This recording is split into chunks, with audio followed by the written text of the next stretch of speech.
Hello friends, एक बार सभी का स्वागत है आपके अपने यूट्यूब चैनल गुरु आर्यभट्ट में। तो बीपीएससी के द्वारा जो शिक्षक भर्ती परीक्षा 2023 का आयोजन किया गया है, उसमें बिहार जीके की एक अहम भूमिका होने वाली है और उसे बेहतर बनाने के लिए हम आपके सामने लेके उपस्थित हो गए हैं 120 प्रश्नों का एक स्पेशल सेट, जिसमें वैसे क्वेश्चन मिलेंगे जिसको बीपीएससी खुद पूछ चुका है। अर्थात बीपीएससी द्वारा पूछे गए सारे क्वेश्चनों का संग्रह आपको इस वीडियो में देखने को मिलेगा, जो केवल और केवल होगा बिहार जीके के रूप में। तो आइए इस वीडियो को शुरू करते हैं और दिखाते हैं कि बिहार जीके का जो मेरा पहला भाग है वो शुरू होता है आधुनिक बिहार के इतिहास से। आधुनिक बिहार के इतिहास से बहुत महत्वपूर्ण क्वेश्चन आपके सामने आएंगे। जो ये रहा आपके सामने पहला क्वेश्चन। पहला क्वेश्चन है मेरे साथियों कि बिहार में कांग्रेस का प्रथम अधिवेशन रखा गया था। ऐसे आप जानते होंगे कि भारतीय राष्ट्रीय कांग्रेस की स्थापना सन 1885 ईस्वी में ए.ओ. ह्यूम के द्वारा किया गया था। लेकिन बिहार में कांग्रेस का प्रथम अधिवेशन कहां रखा गया था? ऐसे देख सकते हैं कि बीपीएससी के 66वीं संयुक्त प्रारंभिक परीक्षा 27/12/2020 में यह प्रश्न पूछा जा चुका है। आपके सामने 5 ऑप्शन मिलेंगे। जिस प्रकार से बीपीएससी आपके एग्जाम में क्वेश्चन देती है, आपके पास प्रश्न के ऑप्शन हैं पटना, गया, मुजफ्फरपुर, दरभंगा या फिर उपयुक्त में से कोई नहीं, उपयुक्त में से एक से अधिक। तो मेरे साथियों, इसका सही जवाब हो जाएगा और वो सही जवाब हो जाएगा ऑप्शन नंबर ए, पटना। ऐसे आपको बता दें कि बिहार में कांग्रेस के 3 अधिवेशन हो चुके हैं। एक हुआ है 1912 में, एक हुआ है 1922 में और एक हुआ है मेरे साथियों 1940 में। आइए दिखाते हैं आज का दूसरा प्रश्न। आपके स्क्रीन पर रहा ये सेकंड प्रश्न है कि जयप्रकाश नारायण की कौन सी उपाधि दी गई थी? आपके सामने 5 ऑप्शन मिलेंगे। फिर से प्रजा हितेशु, लोकनायक, लोकमान्य, राष्ट्रनायक या फिर ई मिलेगा उपयुक्त में से कोई नहीं या उपयुक्त में से एक से अधिक। तो मेरे साथियों, इस प्रश्न का सही जवाब हो जाएगा कि जयप्रकाश नारायण को कहा जाता था लोकनायक। ऑप्शन बी जो होगा इस प्रश्न का मेरे साथियों, ये सही जवाब होगा। ये सारे क्वेश्चन हम बताने वाले हैं जो आपके एग्जामिनेशन में पूछा जा चुका है, इसलिए इस वीडियो को स्किप ना करके पूरा वीडियो अच्छे से वॉच कीजिए। तीसरा प्रश्न देखिए मेरे साथियों कि बिहार में 3 कटिया पद्धति में नील की खेती के लिए भूमि का कितना भाग अमानत रखा जाता था? इसका सही जवाब होगा 3/20। मतलब नील की खेती करने के लिए प्रेरित किया जाता था 20 कट्ठा में से 3 कट्ठा अपने जमीन को। यह अंग्रेजों के द्वारा एक के बहुत ही दुर्भाग्य या कह सकते हैं कि दयनीय स्थिति के तहत भारतीयों पर लागू किया गया था। आइए देखते हैं आज का चौथा क्वेश्चन। तो चौथा क्वेश्चन है मेरे साथियों कि चंपारण में इंडिगो के किसानों की दशा की ओर गांधी जी का ध्यान किसने आकर्षित किया था? मतलब चंपारण में जो इंडिगो के किसानों की दशा थी, वो गांधी जी को आकर्षित करने का श्रेय किसको जाता है? इसका सही प्रश्न का जवाब हो जाएगा मेरे साथियों, वो हो जाएगा राजकुमार शुक्ल। इन्होंने ही सबसे पहले 1916 ईस्वी में राजकुमार शुक्ल ने ही चंपारण आने के लिए गांधी जी को प्रेरित किया था या न्योता दिया था और 1917 में चंपारण आंदोलन हुआ था। चलिए इसके बाद देखते हैं मेरे साथियों पांचवा प्रश्न। पांचवा प्रश्न है कि स्वामी सहजानंद निम्न में से किससे संबंधित है? यह भी देख सकते हैं 2020 का क्वेश्चन है, बीपीएससी ने पूछ चुका है। ये ऑप्शन है बिहार में जनजातीय आंदोलन, बिहार में मजदूर आंदोलन, बिहार में किसान आंदोलन और बिहार में जातीय आंदोलन। और पांचवा ऑप्शन हमेशा की तरह उपयुक्त में से कोई नहीं या उपयुक्त में से एक से अधिक। तो मेरे साथियों, जानकारी होना चाहिए आपको कि स्वामी सहजानंद जो हैं वो बिहार के किसान आंदोलन से जुड़े हुए हैं। ऑप्शन सी के साथ यहां बढ़ेंगे आगे। आइए इसके बाद देखते हैं साथियों नंबर 6। छठा प्रश्न आपके सामने कैसा है? ये रहा आपके स्क्रीन पर। छठा प्रश्न है मेरे साथियों कि निम्न में से कौन सा भारत में गांधी जी का प्रथम सत्याग्रह आंदोलन था जिसमें उन्होंने सविनय अवज्ञा का प्रयोग किया था? देखिए, इसमें कई सारे लोग कंफ्यूज हो जाएंगे। आपको यह नहीं देखना है कि सविनय अवज्ञा आंदोलन का प्रारंभ किया गया था, बल्कि यहां यह बताना है कि गांधी जी के द्वारा पहला जो सत्याग्रह था वो कौन सा था जिसमें उसने सविनय अवज्ञा मतलब विनम्र तरीके से अंग्रेजों का अवज्ञा किए थे। तो उसका सही जवाब होगा मेरे साथियों चंपारण 1917। ऑप्शन ए जो होगा इसका राइट आंसर होगा। आइए मेरे साथियों, इसके बाद देखते हैं नंबर 7। सातवां प्रश्न आपके सामने है कि बिहार में 1857 के विद्रोह का नेतृत्व किसने किया। ये भी देख सकते हैं 2020 का क्वेश्चन आपके सामने है। तो आपको बता दें मेरे साथियों कि 1857 के विद्रोह का नेतृत्व बिहार से करने वाले जो महापुरुष थे उनका नाम था कुंवर सिंह। ऑप्शन सी जो होगा मेरे साथियों इस प्रश्न का सही जवाब होगा। आइए इसके बाद देखते हैं आपका 8वां नंबर क्वेश्चन। प्रश्न है कि जनजाति और जिले के निम्न जोड़ों में से कौन सा जोड़ा सही नहीं है। ध्यान दीजिएगा, बहुत बार गलती हम करके आते हैं एग्जामिनेशन में, तो आप ये भी देख लेंगे कि जोड़ा नहीं है बताना है, ये नहीं कि जोड़ा सही है वही बता के आ जाएंगे। पहला ऑप्शन है संथाल बांका, ये तो सही है। मुंडा जमुई ये आपका गलत है। और आगे देख लीजिए, क्योंकि 5वां ऑप्शन आपके सामने रह रहा है तो सारे को आपको एक बार देख ही लेना है। उराव सुपौल ये सही है। खरवार भागलपुर ये सही है। मतलब ए, सी और डी ये तीनों सही है मेरे साथियों, जबकि मुंडा जमुई जो है ये यहां पर जोड़ा जो है वो गलत है। तो मेरे इस प्रश्न का सही जवाब ही हो जाएगा ऑप्शन नंबर बी। आइए इसके बाद देखते हैं आज का 9वां क्वेश्चन और 9वां प्रश्न मेरे साथियों, और बताना आपको क्या है कि वर्ष 1632 में बिहार के पटना शहर में कौन सी कंपनी ने अपनी फैक्ट्री स्थापित की। ये भी देख सकते हैं कि 27/12/2020 का बीपीएससी 86वां संयुक्त परीक्षा का एक क्वेश्चन है आपके सामने। तो शायद आपको पता होगा कि 1600 ईस्वी में हमारे देश में ईस्ट इंडिया कंपनी अपना राज जमा चुकी थी, या कह सकते पहली फैक्ट्री ओपन कर चुकी थी सूरत में। तो 1632 में बिहार के पटना शहर में कौन सी कंपनी आई थी। तो कंपनी तो वही ना आएगी, आप थोड़ा सा दिमाग लगाइएगा तो आपको इसका सवाल का जवाब मिल जाएगा। इसका सही जवाब मेरे साथियों हो जाएगा डच ईस्ट इंडिया कंपनी। मतलब पटना में 1632 में जो कंपनी फैक्ट्री स्थापित की थी उसका नाम था डच ईस्ट इंडिया कंपनी। आइए देखते हैं आज का 10वां क्वेश्चन।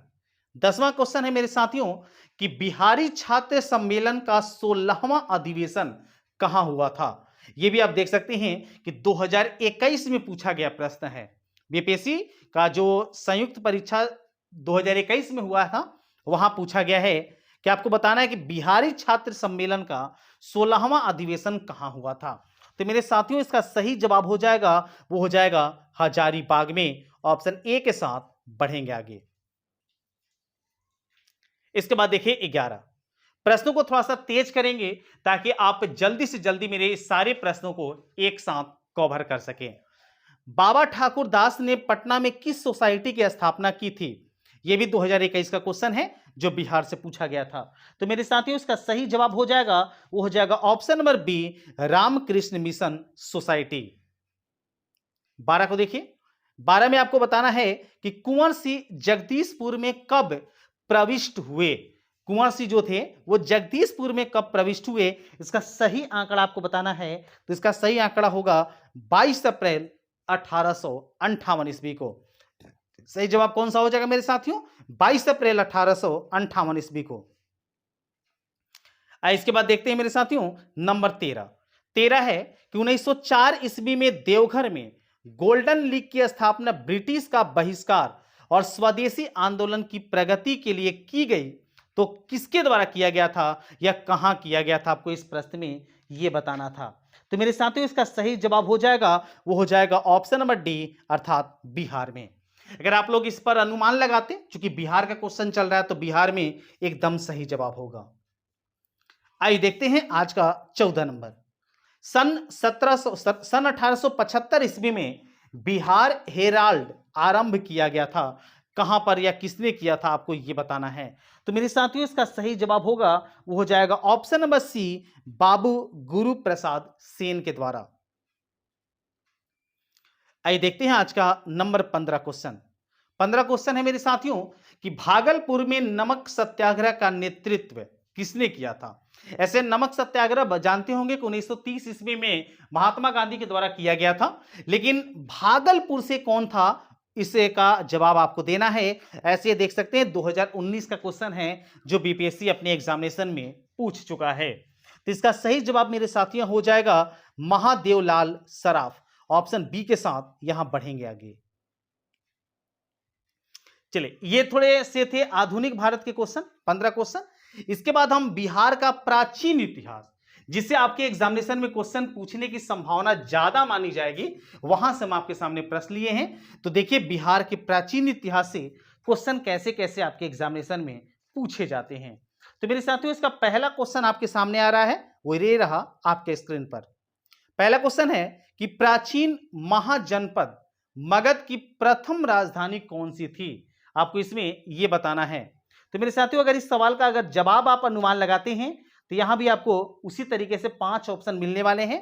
पहला ऑप्शन है पाटलिपुत्र, दूसरा ऑप्शन है वैशाली, तीसरा ऑप्शन है मेरे साथियों चंपा, चौथा है अंग और ई है उसी प्रकार से इनमें से कोई नहीं, मतलब उपयुक्त में से कोई नहीं या उपयुक्त में से एक से अधिक। अगर इसका जवाब पता हो तो कमेंट में जरूर बताने का आप प्रयास कीजिएगा।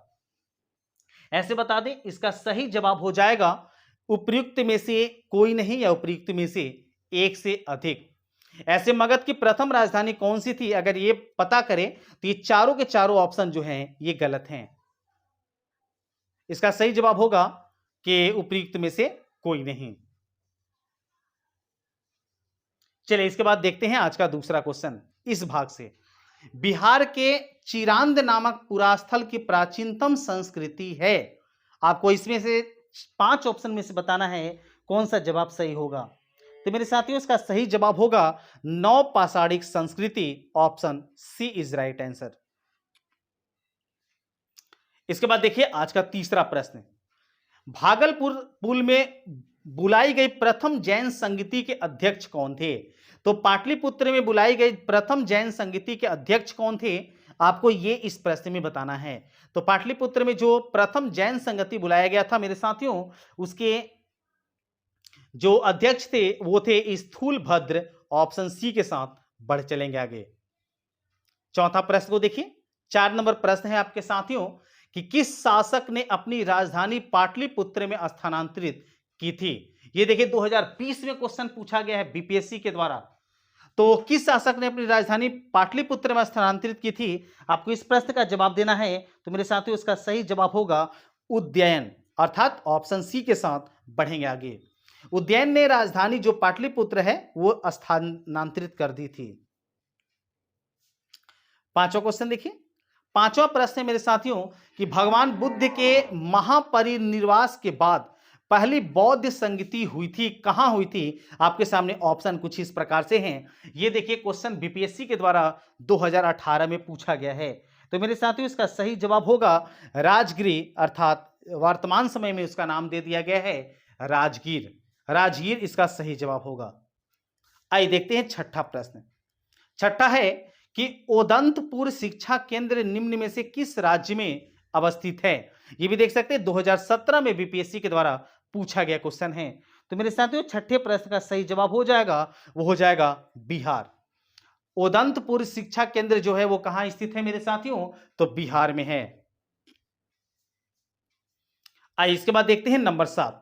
सातवां प्रश्न है कि नालंदा बिहार का विध्वंस किया था। नालंदा जो बिहार है उसको विध्वंस करने वाला शासक कौन था, आपको यह बताना है। ये 2017 में पूछा गया प्रश्न है आपके सामने। तो इस प्रश्न का सही जवाब होगा मेरे साथियों बख्तियार खिलजी। ऑप्शन ए के साथ यहां बढ़ेंगे आगे। इसके बाद देखिए आठवां प्रश्न देखते बढ़ेंगे आगे। विश्व का पहला गणतंत्र वैशाली में किसके द्वारा स्थापित किया गया था? विश्व का पहला गणतंत्र जो है वो वैशाली में किसके द्वारा स्थापित किया गया था, ये इस प्रश्न का बताना है आपको साथियों। इसका सही जवाब हो जाएगा, वो हो जाएगा लिच्छवनी, अर्थात ऑप्शन डी के साथ बढ़ेंगे आगे। नवा प्रश्न देखिए, पाटलिपुत्र का संस्थापक था। ये तो काफी आसान क्वेश्चन है और उम्मीद करते इसका सवाल का जवाब आपको पता भी होगा। पाटलिपुत्र का संस्थापक जो थे उनका नाम था उदयन, अर्थात ऑप्शन ए के साथ यहां बढ़ेंगे आगे। 10वां प्रश्न देखिए, संख्यात्मक रूप से बिहार की सबसे बड़ी अनुसूचित जनजाति कौन सी है? ये देखिए सीडीपीओ 2008 में और प्रारंभिक परीक्षा 2018 में पूछा गया। 2018 में दोनों बार पूछा गया ये क्वेश्चन। तो संख्यात्मक रूप से बिहार की सबसे बड़ी अनुसूचित जनजाति जो है वो मेरे साथियों है जिसका नाम है संथाल। ऑप्शन बी के साथ बढ़ेंगे आगे। मतलब बिहार की सबसे बड़ी अनुसूचित जनजाति जो है मेरे साथियों वो संथाल है। और अगर ये आपसे पूछा जाता कि भारत में कौन है, तो भारत में है भील। भील के बाद है गोंड। 11 देखिए, 11 के बिहार सरकार की ऑर्गेनिक कॉरिडोर योजना के तहत निम्नलिखित में से किसके किनारे पास जैविक कृषि को बढ़ावा दिया जाएगा। 11 का देखिए कौन सा जवाब सही होता है, तो इसका सही जवाब होगा ऑर्गेडोर कॉरिडोर योजना के तहत निम्नलिखित में किसके किनारे कृषि का बढ़ावा दिया जाएगा, तो इसका सही जवाब होगा गंगा नदी के किनारे। आइए देखिए इसके बाद 12 नंबर प्रश्न। 12 प्रश्न है कि देश में जनसंख्या के संदर्भ में बिहार राज्य का स्थान क्या है, और यह आपको कैसे बताना है, तो 2011 की जनगणना के अनुसार बताना है। तो देश में जनसंख्या के संदर्भ में बिहार राज्य का जो स्थान है मेरे साथियों ये है तीसरा, अर्थात इसका सही जवाब होगा ऑप्शन नंबर ए। ऐसे आपको जानकारी होगा कि पहले जनसंख्या में आप लोग का है उत्तर प्रदेश और हमारा बिहार जो है वो तीसरे स्थान पर है। 13 देखिए, केसरिया सुप्रसिद्ध है। ये सीडीपीओ प्रारंभिक परीक्षा 1998 का क्वेश्चन पूछा गया है। तो केसरिया प्रसिद्ध है, आपके सामने 4 ऑप्शन है, अगर आपको पता हो तो जरूर कमेंट करने का प्रयास कीजिएगा। मेरे साथियों इसका सही जवाब हो जाएगा बौद्ध स्तूप के लिए option B is correct answer. इसके बाद देखिए अगला प्रश्न। अगला प्रश्न आपके सामने है साथियों जो कि है 14 नंबर में। आपको बताना है कि कुंभरार स्थल संबंधित है। कुंभरार जो है वह स्थल किससे संबंधित है, तो ये स्थल संबंधित है मेरे साथियों वो है पाटलिपुत्र से। ऑप्शन ए जो होगा इसका सही जवाब होगा। इसके बाद देखिए 15 नंबर क्वेश्चन। चीनी यात्री सिंह ने बिहार का भ्रमण किया लगभग, मतलब बिहार का भ्रमण करने वाला जो चीनी यात्री था वो कब किया था, आपको इस प्रश्न में ये बताना है। तो मेरे साथियों इसका सही जवाब होगा 670 ईस्वी में। Option C is right answer. 16 देखिए, पाटलिपुत्र को किस शासक ने सर्वप्रथम अपनी राजधानी बनाया। बहुत इंपॉर्टेंट क्वेश्चन और कई बार ये क्वेश्चन आपसे पूछा जा चुका है, बीपीएससी भी कई बार पूछा जा चुका है, जिसके लिए अगर आप देख सकते हैं कि 1998 में ये प्रश्न पीटी में पूछा गया था। तो पाटलिपुत्र को किस शासक ने सर्वप्रथम अपनी राजधानी बनाई थी, तो उसका नाम है चंद्रगुप्त मौर्य, जो कि दिया गया है ऑप्शन नंबर ए में। आइए साथियों इसके बाद देखते हैं आपका 17 नंबर प्रश्न। 17 नंबर क्वेश्चन है कि प्रथम मगध साम्राज्य का उत्कर्ष किस शताब्दी में हुआ था, आपको इस प्रश्न में ये बताना है।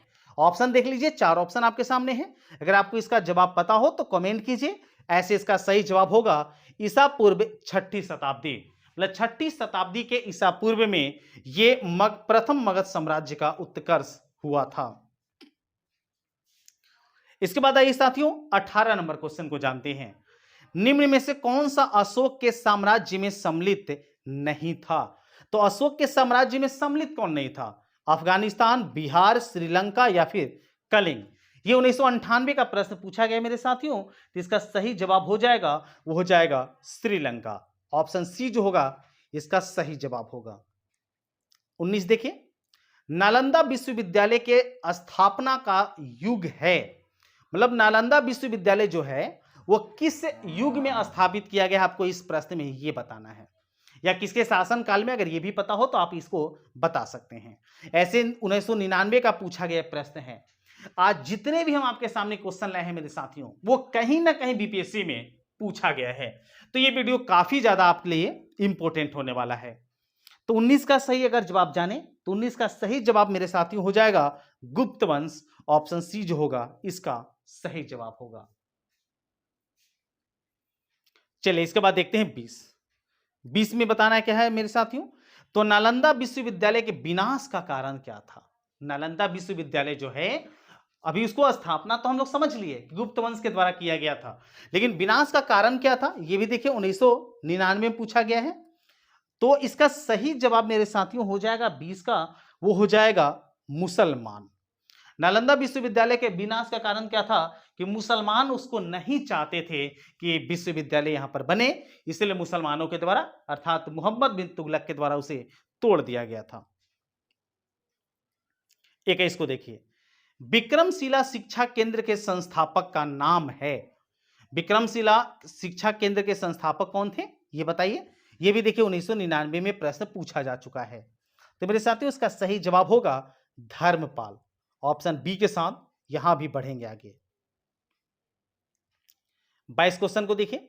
22 क्वेश्चन है मेरे साथियों कि निम्नलिखित में से किस राजा ने पाटलिपुत्र बसाया था। पाटलिपुत्र बसाने का श्रेय किसको जाता है। अगर इसका जवाब अभी पता हो तो आप जरूर बता सकते हैं, क्योंकि इसके पहले क्वेश्चन ये आ चुका है।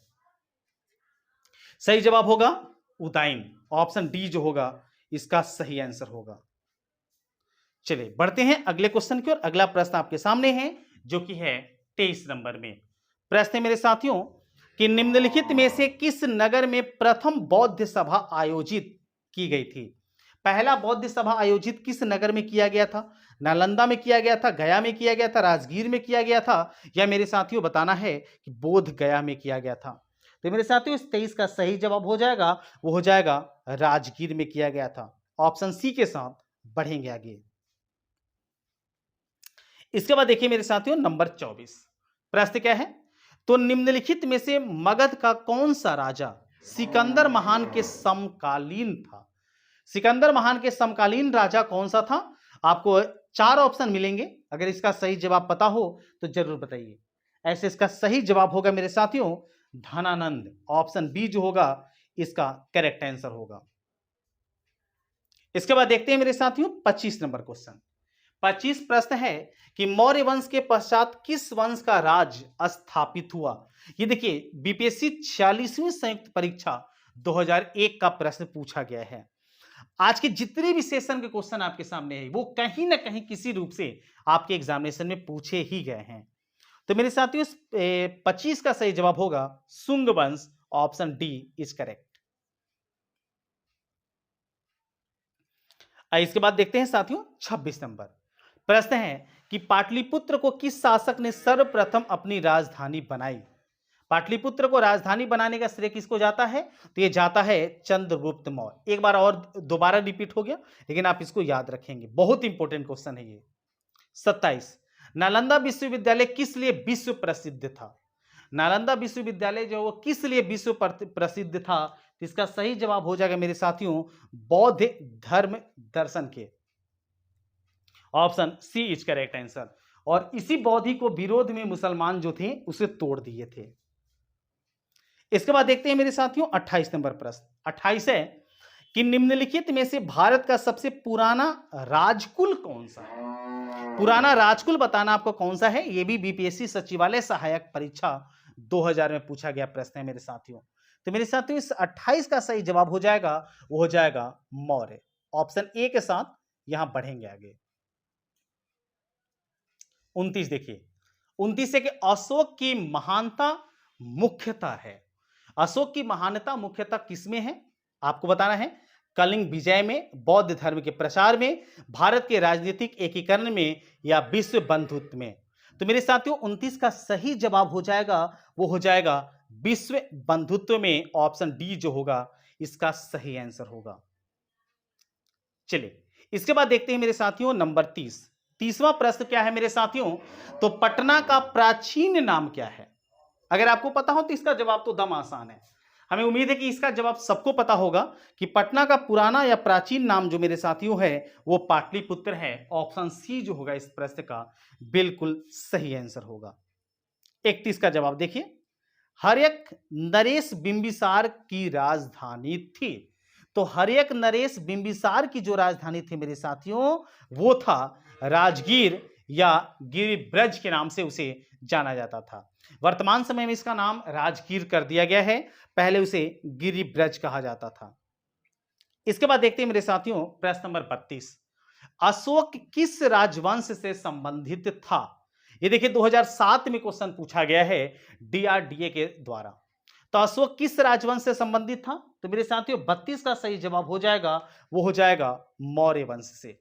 अशोक जो था, अशोक चक्रवर्ती के नाम से प्रचलित ये महान नायक या महान कह सकते हैं एक सत्ताधारी, वो किस वंश का शासक था? तो मौर्य वंश का था। इसके बाद देखते हैं 33वां प्रश्न मेरे साथियों कि मौर्य राजवंश के बाद अगला कौन सा राजवंश सत्ता में आया? ये भी 2007 में ही पूछा गया प्रश्न है मेरे साथियों। तो मौर्य वंश के बाद जो शासक आया था उसका नाम था शुंग वंश। ऑप्शन ए जो होगा इसका सही आंसर होगा। इसके बाद साथियों देखते हैं आपका 34 नंबर प्रश्न। एकदम डिगेंगे नहीं, एकदम हिलेंगे नहीं और वीडियो को पूरा वॉच करेंगे, और अगर वीडियो अच्छा लग रहा है तो एक लाइक करेंगे और अपने सभी दोस्तों में इसे शेयर करेंगे। अगला प्रश्न है मेरे साथियों कि चिराद पुरास्थल पर किस प्राचीनतम संस्कृति के अवशेष मिले हैं? तो इस 34 का मेरा सही जवाब होगा मेरे साथियों नवपाषाणिक संस्कृति। ऑप्शन ए होगा इसका सही जवाब। आइए देखते हैं 35।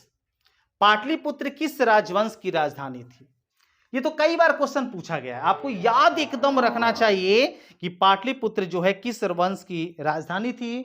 तो इसका सही जवाब होगा मेरे साथियों मगध राजवंश की, अर्थात ऑप्शन डी जो होगा इस प्रश्न का सही जवाब होगा। अब इसके बाद देखिए, आइए साथियों जानते हैं कि प्राचीन बिहार में धार्मिक आंदोलन का जो क्वेश्चन है वो कैसा रहेगा आपके सामने। ये रहा आपके स्क्रीन पर। इसके बाद प्राचीन बिहार से भी धार्मिक आंदोलन जो हुआ है प्राचीन भारत में, प्राचीन बिहार में माफ कीजिएगा, उससे भी क्वेश्चन हम आपके सामने बनाने का प्रयास किए हैं। इसका पहला प्रश्न आपके सामने है मेरे साथियों कि जैन धर्म के प्रवर्तक महावीर जी का मोक्ष स्थान कहां स्थित है? ये तो आप सभी लोग जानते होंगे कि जैन धर्म के प्रवर्तक महावीर जो हैं उनका मोक्ष स्थान कहां है। हमें लगता है इसका सही जवाब एकदम सभी को पता है। इसका सही जवाब होगा Pawapuri. Option C is right answer. ऐसे ऐसे क्वेश्चन हम आपके सामने लाए हैं कि अगर आप देख लेते हैं तो जरूर आपके परीक्षा में इसमें से कम 2-4 क्वेश्चन तो एकदम कंफर्म कहीं नहीं गया है। आप एकदम मान के चलिए कि आपके एग्जामिनेशन में प्रश्न होंगे तो होंगे ही।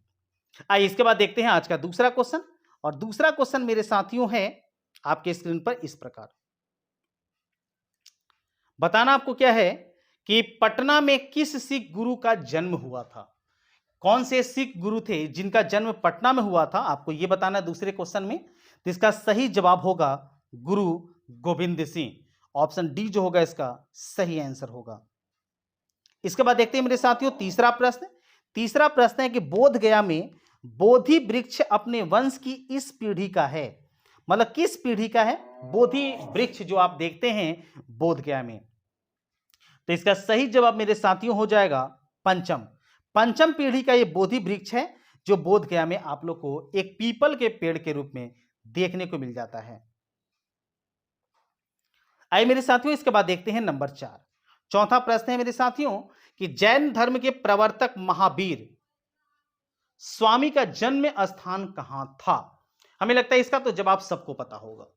ऐसे बीपीएससी के द्वारा 1998 में प्रश्न पूछा गया है कि महावीर जो हैं, जो जैन धर्म के 24वें तीर्थकर थे, उनका जन्म जो हुआ मेरे साथियों वो कुंडल ग्राम में हुआ है। ऑप्शन सी जो होगा इसका सही जवाब होगा। इसके बाद देखते हैं मेरे साथियों पांचवा प्रश्न।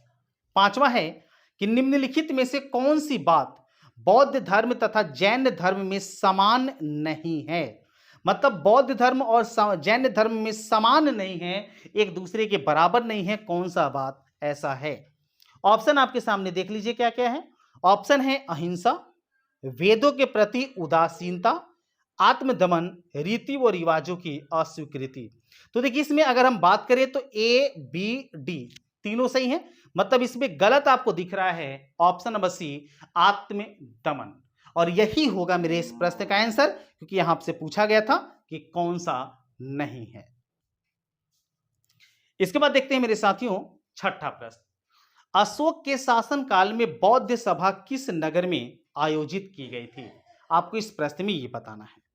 ऑप्शन है मगध, पाटलिपुत्र या पटना, समस्तीपुर, या फिर आपको बताना है राजगृह या जिसका नाम है राजगृह। तो मेरे साथियों इस छठे प्रश्न का सही जवाब हो जाएगा, वो हो जाएगा पाटलिपुत्र या पटना। इसके बाद देखते हैं मेरे साथियों सातवां प्रश्न। सातवां प्रश्न है मेरे साथियों कि गौतम बुद्ध को एक देवता का स्थान किस राजा के युग में प्राप्त हुआ। ये देखिए 2002 में क्वेश्चन पूछा गया मेरे साथियों। काफी इंपॉर्टेंट क्वेश्चन हम बनाने का प्रयास किए आप सभी लोग के लिए, ताकि आपके एग्जामिनेशन में इसे लाभकारी मिले। तो गौतम बुद्ध एक देवता का स्थान किस राजा के युग में था, तो वो था कनिष्क के युग में। ऑप्शन बी जो होगा मेरे साथियों इसका सही जवाब होगा। आठवां प्रश्न देखिए मेरे साथियों कि तृतीय बौद्ध संगीति कहां आयोजित हुई। तृतीय जो बौद्ध संगीति हुआ है वो कहां हुआ है, तो इसका सही जवाब होगा मेरे साथियों पाटलिपुत्र, अर्थात हमारे बिहार की राजधानी पटना में। 11 देखते हैं, बिहार में बौद्ध बनने वाला प्रथम राजा कौन था। ये देखिए 1999 में प्रश्न पूछा गया है, काफी पहले है, लेकिन बीपीएससी इस प्रश्न को भी अपने एग्जामिनेशन में पूछ चुका है। तो बता दें कि प्रथम राजा जो बिहार में बौद्ध बनने का है वो था कौन, बिंबिसार। ऑप्शन बी के साथ बढ़ेंगे आगे। 12 देखिए, संघ पवित्र स्थल है, संघ पवित्र स्थल कौन सा है। ऑप्शन है आपके सामने, जैनों के, बौद्धों के, हिंदुओं के या फिर पारसियों के। तो मेरे साथियों इस 12 का सही जवाब हो जाएगा बौद्धों के। ऑप्शन बी जो होगा करेक्ट आंसर होगा। 13 देखिए, 13 आपके सामने है कि वर्धमान महावीर का जन्म कहां हुआ था। आपको जन्म, मृत्यु और पहला उपदेश कहां दिए थे, एकदम महावीर के बारे में आपको याद रखना चाहिए। तो महावीर जो थे उनका जो जन्म स्थान है वो कहां है मेरे साथियों, इसका जवाब तो आपको एकदम पता होगा। ऐसे उनका जन्म जो हुआ है महावीर का वो वैशाली में हुआ है। Option C is correct answer. 14 देखिए, 14 प्रश्न है कि बुद्ध को ज्ञानोदय की प्राप्ति कहां हुई, या बोल सकते हैं कि बुद्ध जो हैं उनको ज्ञान की प्राप्ति कहां हुई थी। तो बुद्ध को ज्ञान की प्राप्ति जो मेरे साथियों हुआ है वो हुआ है बोध गया में। एक बोधि वृक्ष जो आप नाम सुने हैं, पीपल का वृक्ष है, उसी पेड़ के नीचे बुद्ध को ज्ञान की प्राप्ति हुआ था। इसके बाद देखते हैं मेरे साथियों 15 नंबर क्वेश्चन। 15वां क्वेश्चन है कि महात्मा बुद्ध ने अपना प्रथम उपदेश कहां दिया था। ये देखिए 2007 का प्रश्न पूछा गया है। तो 15 का सही जवाब होगा सारनाथ में। Option D is correct answer. 16 देखिए मेरे साथियों कि तृतीय बौद्ध परिषद को बुलाया गया था, कहां बुलाया गया था, ये किसके द्वारा बुलाया गया था, आपको इस प्रश्न में यह बताना है। तो मेरे साथियों 16 का सही जवाब होगा अशोक के द्वारा, अर्थात तृतीय बौद्ध परिषद को बुलाया गया था अशोक के द्वारा। 17 क्वेश्चन को देखते हैं। 17वां प्रश्न है मेरे साथियों कि बौद्ध शब्दावली में धर्म चक्र प्रवर्तन से क्या निर्देश होता है। आपके सामने ऑप्शन है, जन्म और मृत्यु के चक्र में विश्वास, बुद्ध की निर्वाण प्राप्ति, बुद्ध का प्रथम उपदेश या चक्रवर्ती का व्यक्तिगत धर्म। तो मेरे साथियों 17 का सही जवाब हो जाएगा, वो हो जाएगा बुद्ध का प्रथम उपदेश। इसके बाद देखते हैं आज का 18 नंबर क्वेश्चन। इस भाग से काफी अच्छे क्वेश्चन हम आपके सामने सिलेक्ट करके लाए हैं मेरे साथियों। तो अगर वीडियो पर पहली बार आप यहां इस चैनल पर आए हैं, वीडियो को पहली बार आप देख रहे हैं, तो चैनल को जरूर सब्सक्राइब कर लें और इस वीडियो को अपने सभी दोस्तों में शेयर करने का प्रयास करें। महावीर स्वामी का जन्म कहां हुआ था, यह तो आपको पता होगा। महावीर स्वामी का जो जन्म हुआ है वो कहां हुआ है मेरे साथियों, तो वो हुआ है कुंडलग्राम में। ऑप्शन ए जो होगा सही आंसर होगा। महात्मा बुद्ध ने कहां महापरिनिर्वाण किया था, मतलब कहां पर अपने शरीर को समाधि में समा गए थे, आपको यह बताना है। तो इसका सही जवाब होगा कुशीनगर। ऑप्शन बी के साथ बढ़ेंगे आगे। महावीर का जन्म स्थान बताइए। कई सारे एक ही क्वेश्चन कई बार है, लेकिन ये पूछा गया है इसलिए हम आपके सामने एक क्वेश्चन ला दिए हैं। तो उसका नाम है Kundalgram. Option B is correct. 21 देखिए, महात्मा बुद्ध की माता का क्या नाम था। देखिए कितना बढ़िया क्वेश्चन और कितने जबरदस्त क्वेश्चन, और कहें तो कितने आसान क्वेश्चन। तो आपको शायद पता होगा कि महात्मा बुद्ध की जो माता का नाम था, वो माता का नाम था महामाया। ऑप्शन ए जो होगा इसका सही जवाब होगा। 22 देख लीजिए, भगवान बुद्ध ने पहला धर्म प्रचार कहां किया था? बुद्ध के द्वारा पहला धर्म प्रचार जो है वो कहां किया गया था?